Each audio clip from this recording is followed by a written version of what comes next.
Hello and welcome to Comic Solving Problems. I'm Stephen Allen. And I'm Erich McElroy. Good evening. Evening. Welcome along to this streaming comedy fest. Even that's made it sound too fancy. I'm overselling right from the start. This streaming thing that you're watching.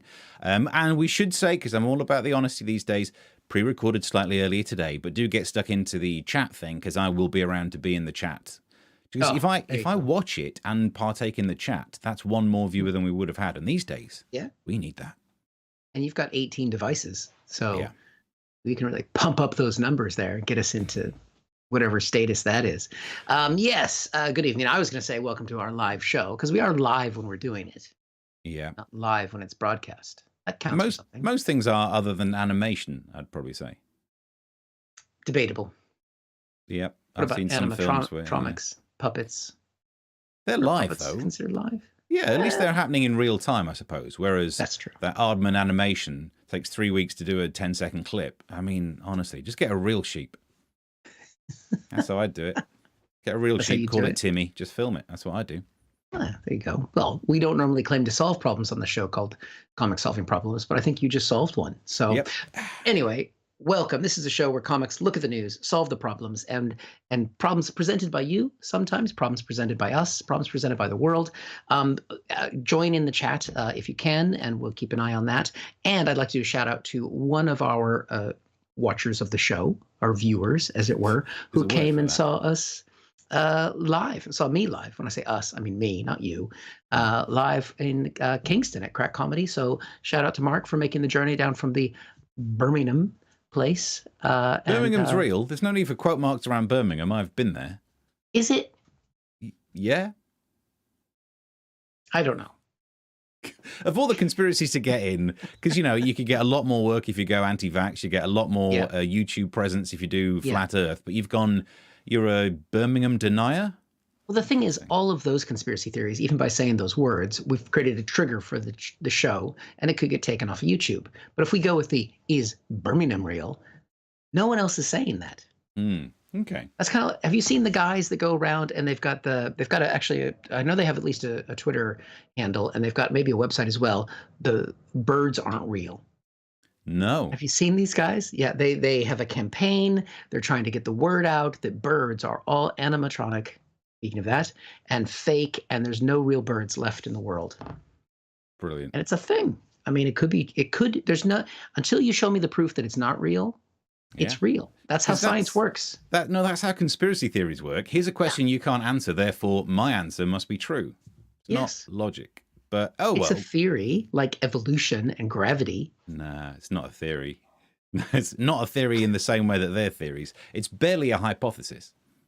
It's a lowpothesis. That's what you do. No one knows. Just like no one knows about Birmingham. Okay. Because people say this with, like, Australia doesn't exist, the FE people. Yeah. And you just think, well, what the hell's Kylie Minogue? If it is a conspiracy theory, making that many episodes of Neighbours is a lot of work that no one needed. It is, but that's how you keep these things going. You can't just do like one series, one season, and let the side down. That's not enough. You got to carry on.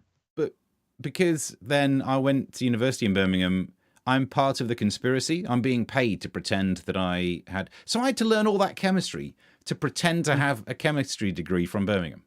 Yeah. Okay. Seems like a lot of work. It's easier just to make a Birmingham. Well, the thing is those of you who believe they were in Birmingham weren't. That's the whole point I'm making. Oh, was I being honestly probed? You were somewhere else. Yeah. Probably so you wouldn't know. So what they've done is they've recreated a place, called it Birmingham, built it where Birmingham used to be, and that is representing Birmingham. But the Birmingham isn't there anymore. Were all of the shop fronts just painted on like in Blazing Saddles? No, they've built the shops. Oh. They've basically done a replica of what the city was in the same place that it was, with the same shops and universities that were there. Yeah. But everything that is there is fake. Is that why they call it the UK's second city? Because it's... Yes. Now it makes sense. There's no such thing as Birmingham. Exactly. Beautiful. Well, we're up to date on that. It's got to be a long show. So let's crack on with some of the problems from the news. We'll try and solve them. You can keep sending these. We should have an email address that people could send these to as well. We'll look into it. We've got But Twitter and things. yeah, that's true. Right. You can tweet whatever. Oh, and also this is our first ever YouTube only one because Restream was being a pain. So definitely get stuck into two things: the comment section and sharing this link, as this is where it's all happening, including the happening of solving these problems. So let's start with space.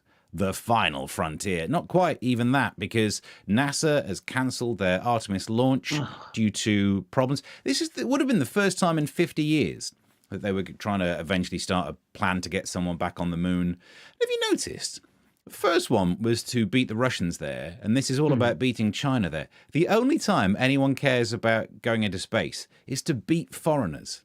Yep. It's the only reason that people do it. Why not just have a Eurovision? In fact, I think this is why Eurovision was invented, so that nations could compete without having to go into space, because it's cheaper. It's slightly cheaper to host a Eurovision than it is to try and go into space. But anyway, it's not happening yet because they had a problem. It was meant to go from Launch Pad 39B. I don't think they're numbering those properly, because like Liverpool Street's only got 18 platforms. And there's a lot more trains going out Liverpool Street than there are things launching from Florida or wherever they launch from. 39B as well, as if somehow we've made 39 of them. But look at this extra one, this tiddly one that we're launching from. But it's not launched. Artemis 1 is what it would have been called. And I think that's your first mistake. The first one doesn't need a 1 next to it. They don't do that with films for obvious reasons. Like Artemis 1 means you are writing a check your backside needs to be able to cash about 2, 3, 4 and all the rest of them. You're just setting yourself up for a fall. But anyway, the reason they had to stop, as it said in the Independent, I think we looked at there, it said they had engine trouble, which is the most mundane way of stopping something flying into space, isn't it? Got a bit of engine trouble, mate. Your very big end's gone. But it turns out it was a cooling problem, which I think we've all had that. I mean, over the last couple of weeks, I've got empathy for this rocket because I struggled. I got aircon in this shed these days, and even then, sweating from the gusset. But the whole thing makes me question, should we be bothering to do it? If we're only going into space to beat foreigners, why are we doing it? Because it's not even as if there's that much like new stuff to discover. They're going to land on the moon again. Why are we going back there? I know we left some stuff there, but it's safe. Unless that's the worry. Like, they don't want China to go up there and nick it. But of course, already, we talked about this on Headliners that I did last night, and I looked at some of the comments on that YouTube thing, and people were saying, if you even believe that's where they went the first time. Like, back when this first happened, people were watching it live, first man on the moon, learning about science. And where are we at now? 50 years later, half a century later, and science has regressed to having to reconvince people that the Earth actually is round. It feels like we've gone the wrong way. We call it this progress. But if you think about what we got from the first space race, we're meant to get loads of technological advancements. But I looked into it, and everyone seems to think that Velcro came from putting a man on the moon. It didn't. That was invented before.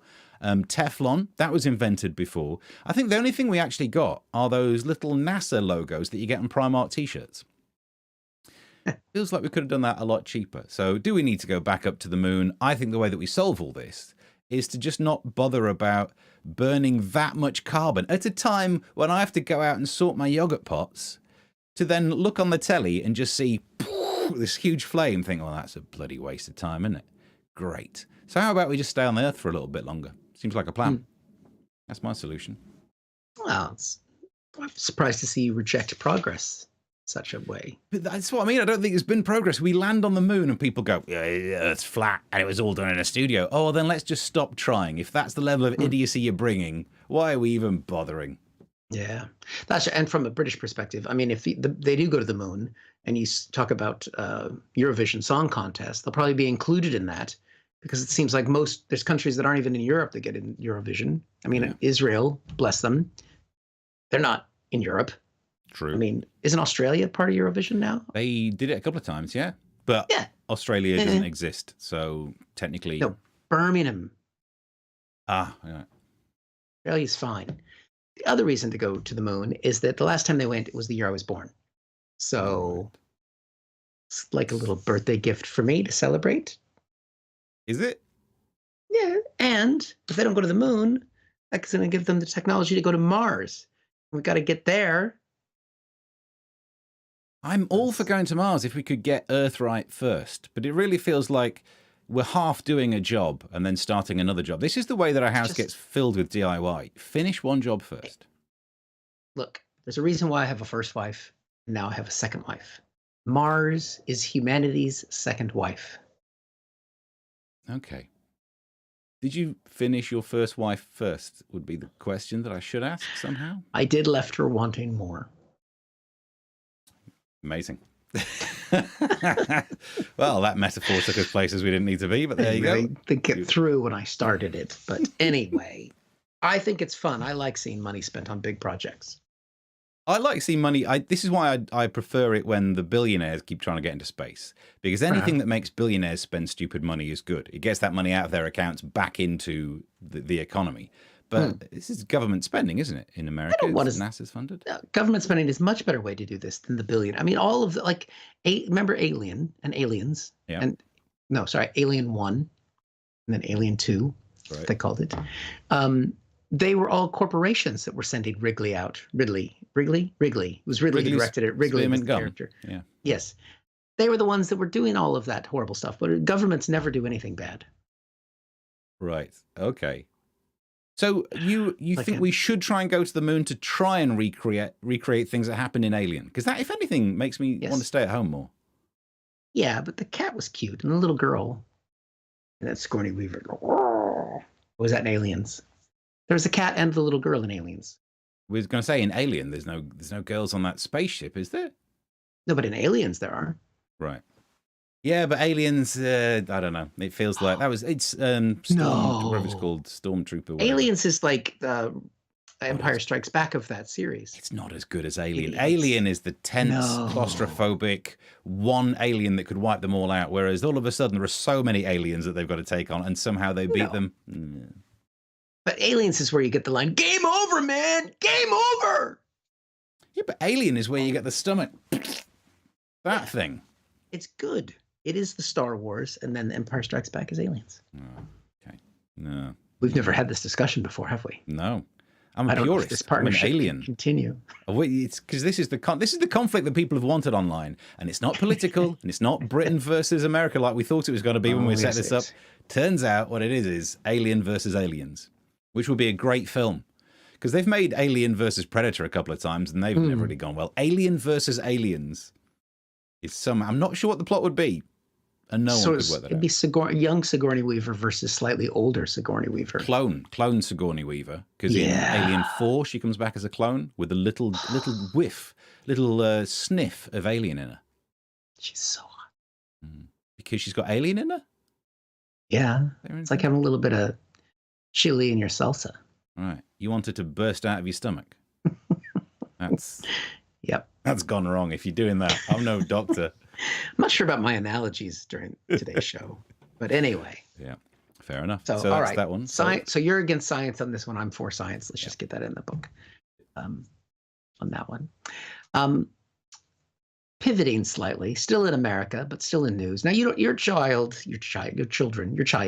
isn't old enough yet, but there's a certain philosophy in current American politics that, and this is something you have to do when you have children. So a lot of times when you're playing games with them, there are set rules to games. Yeah. But when children are younger, they struggle to understand the rules. And if you make them follow the rules, they cry. And then your wife yells at you. So you have to bend the rules to make everyone stop yelling and crying. Doesn't sound like me, but carry on. That's it will happen to you. You will do this. You will bend the rules to games. You will see. Wait till your children are older. Well, one of the things that they're asking for is a do-over, which is a minor game called the 2020 election. And the child calling for this do-over is the former president of the United States. You can see this headline here. It's 2022, and Trump is demanding an immediate redo of the 2020 election. I have to read it in that voice because that's what it sounds like. You might not know that he called for this do-over unless you were on what's called Truth Social, which is Trump's version of Twitter. You might want to try and get on Truth Social sooner than later because it is financially collapsing. And its stock market tanked this week. And it's not, well, you wouldn't be able to get on there because A, they haven't allowed it outside of the US yet. And B, it's not on Google Play. So you as an Android user wouldn't be allowed to get it even if you used your VPN to claim that you were in America. So got to get on there quick is what I'm saying. But basically what Trump has said, because he's upset about the Mar-a-Lago raid on his house in Florida, he's upset about the fact that he's not been allowed to take confidential files that included who all the secret agents were so that he could sell them to the Russians, and apparently had a file on Macron, the French president, having affairs. But I don't think anyone's really surprised that the president of France has had affairs. I mean, good point. Shocker. What's next? What's next, huh? The president of Finland is going to dance? Prime minister, whatever she is. Anyway, he's upset about this. His supporters, though, they're trying to damp down everything. Trump's asking for a do-over, but there is increased looking like he's going to be indicted for taking these confidential and secret files. But his supporters are saying, well, if you do that, one thing you might want to know is going to happen is a civil war. So there's a little bit of a warning there. If you don't let, and it's all back the same as with your child. If you don't let your child get what he wants, he's going to have a tantrum.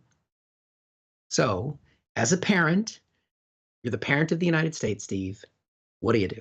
Rules is rules. Exactly. I think it's time to uphold the law. Yes, there'll be crying. Yes, there'll be tears. Yes, there'll be storming out. Am I talking about the relationship or America? I don't even care which one. It's true for both. But, I mean, look, in Donald Trump's defense, because we need balance on this thing, didn't he declassify them by, in the same way that Steve Martin, the man with two brains, did the citizen's divorce? I think he just did the annully, and then he makes them declassified. I think that's what he's got the power to do. That's what he's claimed to have done. But the problem is he's not the president anymore, so he doesn't have the ability to declassify things now.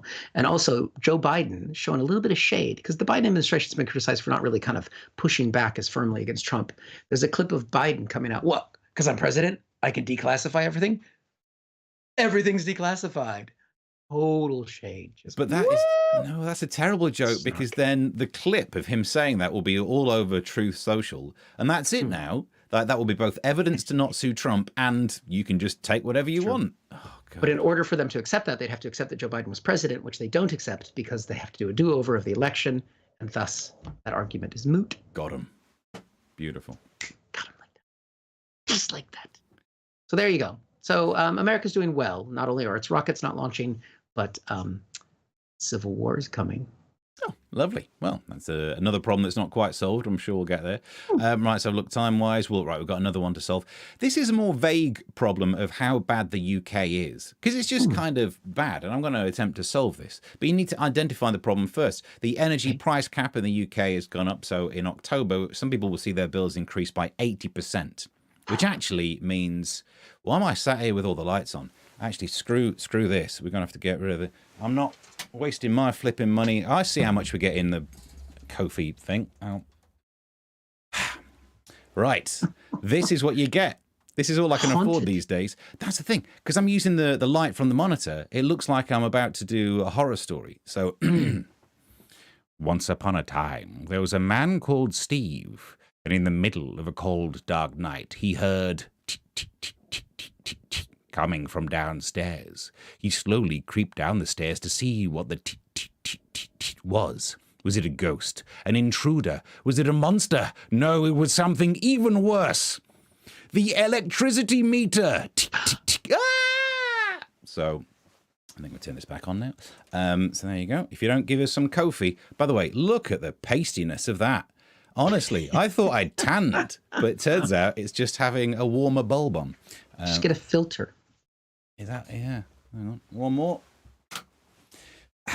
Please give money to the Ko-fi, because it looks better. You're going to have to blow on the windmills more just to get more electricity in. There's a lot of lights used for this show. I don't quite know why.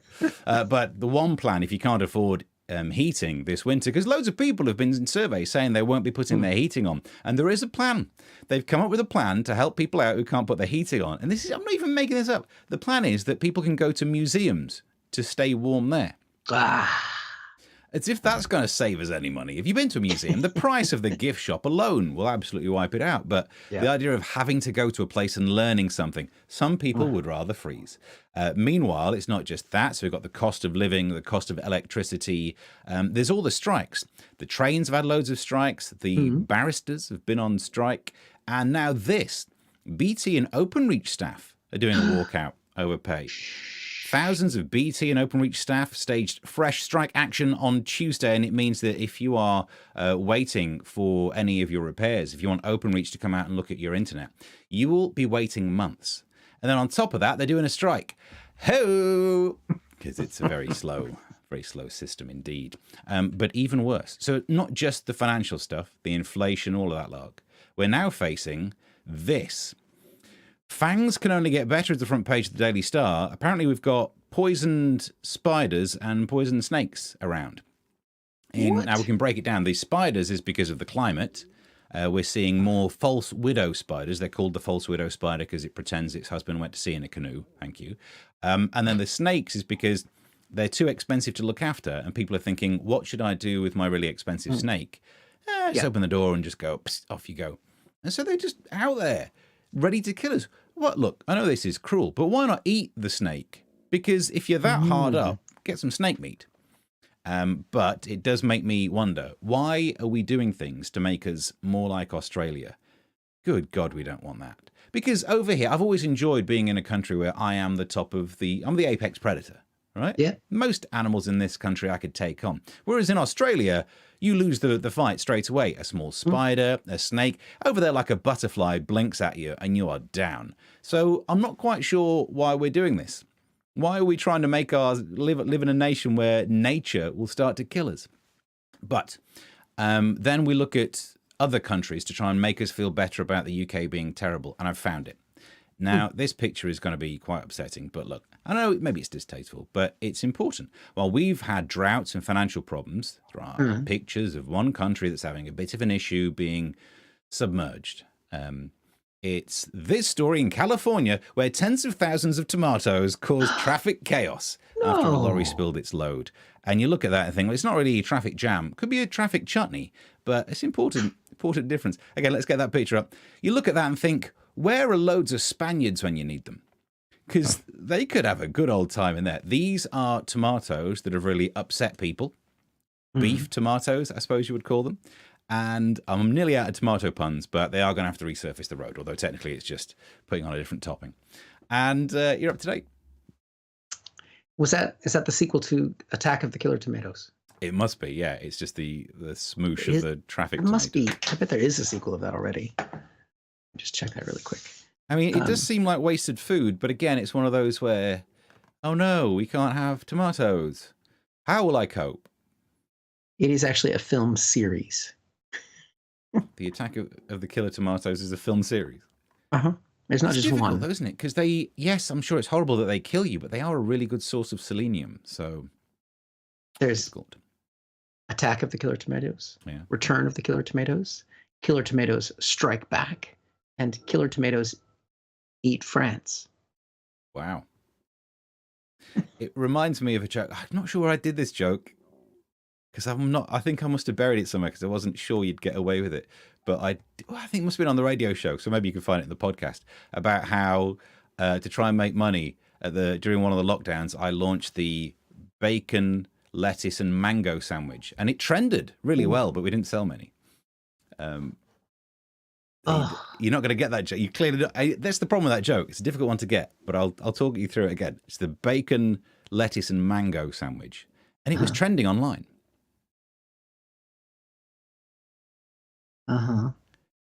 So if it was a bacon, lettuce, and tomato sandwich, it would be BABLM. Bacon, lettuce, mango. It was trending. I saw BLM all over the internet, but we didn't really sell many. Because it's a communist plot. Oh, again. Well, I'll go back and I'll work on that again, I think. That's why it was only in a podcast and not anywhere else in my professional work. George Clooney was in Return of the Killer Tomatoes. Really? He was in one of the Batman ones as well, so it's not like him being in it is a stamp of quality. But I'm just saying, it's been 1991 since that. Maybe that was they were just doing a casting call. Yeah. In that accident. Just getting ready for another scene. Yeah. Are you a tomato fan? I mean, I quite enjoy them. I like tomatoes. I don't cry over them. Tomatoes. That's the big issue here. This is the one area we do Let's fall out. call the whole thing. I love tomatoes. I like them. Tomatoes. I like them. Do you prefer? Yeah, I don't like a cooked tomato, like with breakfast. It's not quite as bad as baked beans with breakfast, but it's up there. I don't like it hot. I like the sauce. Like when it's in a sauce, that's fine. Eating it raw, that's fine. On a good juicy BLM sandwich, there's no tomatoes in that. But still. But it's bacon, lettuce, and mango. It's a great. I mean, I thought we'd got a hit there because it was trending like all summer. Every time I look at Twitter, I'm like, oh my God, look at this. Didn't click on it. Just thought, surely we're going to sell loads. Bought loads of stock. Nearly went bankrupt, honestly. Should have posted it on Truth Social. I think we've got time for one more quick story. Yep. Now, before we show the headline here, I just need to give some context to this because you and I we've been watching, we have some friends and we've dabbled in the world of right-wing media. And we have some friends, because we tend to be the voices of liberal reason and truth. And they tend to be the voices of getting lots and lots of clips online and raising and being canceled, but somehow having bigger profiles than we do. Don't really understand how that works. But anyway, one of the ways they've done that is talking about all the virtue signaling that goes on. Ugh, it's just so disgusting. So I want to try and get on that bandwagon. Have you seen all the virtue signaling that goes on? When it's like gay pride and then all of a sudden, people show support for gay pride. It's just, and then they wear the rainbows. And it's just happening everywhere, Steve. It's happening so much, even Mother Nature's getting involved. Look at this. A cloud in the sky in China showing the rainbow colors. Even Mother Nature. It's disgusting. I mean, there's just no need for it, is there? They just everyone has to. It's too, we get it, okay? Yes. Woke clouds. Coming over here. What do you think, Steve? You think that's going to work? Do you think that's going to, I think that could really go viral. So, I mean, I reckon it could go viral, not necessarily for the reason you think, but I mean, this could be us complaining about Mother Nature being woke. See, I'm doing a side. I don't have we used to have a couple cameras set up. If you go back, remember we had a couple cameras. This is me trying to do What do you think? Well, what do you think? Yeah, I'm not sure it's a winner. I mean, if you say anything about woke, you will get certain people going, yeah, that's right. But you're attacking Mother Nature, so the feminists are going to bring you down. So. But that's the nice thing about living in England is there's no weather here. There's no real weather. Like I was just in America where we have mountains and weather and animals. Talk about animals that can kill you. Humans in particular are there. But statistically in America, the animal that kills most people is the cow through cholesterol. So what you're looking at. Why? It's harder than it looks, this. So there's woke clouds. Yeah. That's gotta be good, right? That's what you got to do is just get indignant over something that is not connected to really what matters, and that's gonna do it. And these clouds do not respect the borders, so you got them. Yeah, you got them. Immigrant, gay pride clouds. That's actually a Daily Mail headline, isn't it? That's it's gonna work. It's their ideology. Yeah. Throw that in there too. Well, I think we've solved all the problems. You're going to relaunch your career. That's good news. We're done and dusted. So I would say, this is Tuesday nights. We'll do another one of these next Tuesday, but Thursday night, Dave, 10 o'clock, Late Night MASH is back. Never heard of it. Thank you. Yeah. You've heard of some of the people. I'm a big fan of Nish Kumar, so I'm really looking forward to seeing the show. Okay. Well, still watch it anyway. I think I'd rather people find out. It's going to be different. I love Nish, but this will be a different take.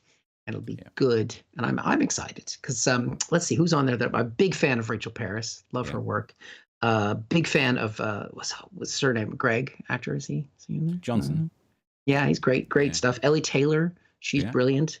Hopefully Rosie Jones was on there before. She was incredible. Jeff Norcott, really good. I think that's everybody that was in the cast that I know of. It's everyone who was nominated for a fucking BAFTA. Do you remember that time? Oh my God. Even I've forgotten about that, where everyone got nominated from the show other than one person. And that person's still there. Yeah. Yeah. because he's probably cheaper to book than the others.